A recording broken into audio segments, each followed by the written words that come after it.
This video then is for exercise 5A in S1. Understand the vocabulary used in probability.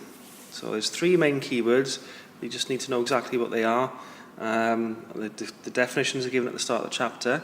So first of all, an experiment in probability terms is a repeatable process that gives rise to a number of outcomes. So like rolling a dice, or spinning a spinner, or picking cards from a pack of playing cards or something. Okay, so that is what's going on in the question or the problem, basically. An event, then, is a collection or a set of one or more outcomes. Okay, so an event is picking a club or rolling an even number. A sample space, then, is the set of all possible things and outcomes that could happen in the experiment.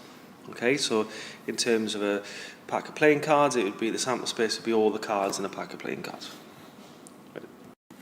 Okay, so we'll do question 4 from exercise 5A as our example, which is basically a GCSE standard probability question, really. We've got a card being drawn from a pack of 52 playing cards. Its suit is recorded and is replaced and another card is drawn. Find the probability of drawing a spade and a club in any order. Okay, so if we start listing our sample space, we've got ace, 1, 2, 3, 4, up as far as king for spades. Then we'd have exactly the same for clubs, and we'd have exactly the same for hearts and for diamonds as well. Okay, so if we want to find, and we've got 52 cards altogether, remember, so our sample space is 52. Size of our sample space is 52. So we've got a probability of a spade then a club, or the probability of a club then a spade.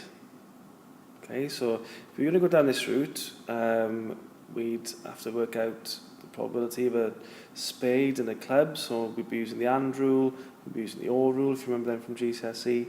But the fact that we've got 13 cards in that suit, and 13 cards in that suit, and 13 cards in hearts and diamonds as well, then we can actually condense this sample space and make it just a little bit easier to work with, because we're only interested in drawing suits. So our sample space is actually just spades and clubs, hearts and diamonds. Okay, but if we use a two-way table, because we're drawing out two cards, so we've got spades, clubs, hearts and diamonds on the top and the same on the bottom, then we can just pair them up. So we can have a spade and a spade and a club, spade and a heart, a spade and a diamond. Boom, there we are, there's all the other ones as well. So when we're only looking at what type of suit we're drawing, our sample space is actually reduces down in size to 16. Okay, so all those red combinations there are representing our sample space. Alright, the fact that it's been replaced as well gives us something less to worry about, makes it a bit easier. So if I want to find the probability of drawing a spade and a club in any order, I just want to look at the two outcomes where I've got a spade and a club. Okay, so my probability of a spade and a club in any order is going to be equal to, if I count how many times that happens, that's 2. So it'll be 2 over the total number of outcomes, which will be 16. Okay, and if we simplify that, that's 1 over 8. Okay, and in S1, the convention is that we give our answers to probability problems as either fractions or decimals.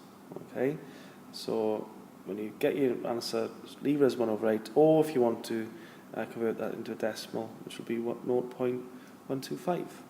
Okay, so there you go.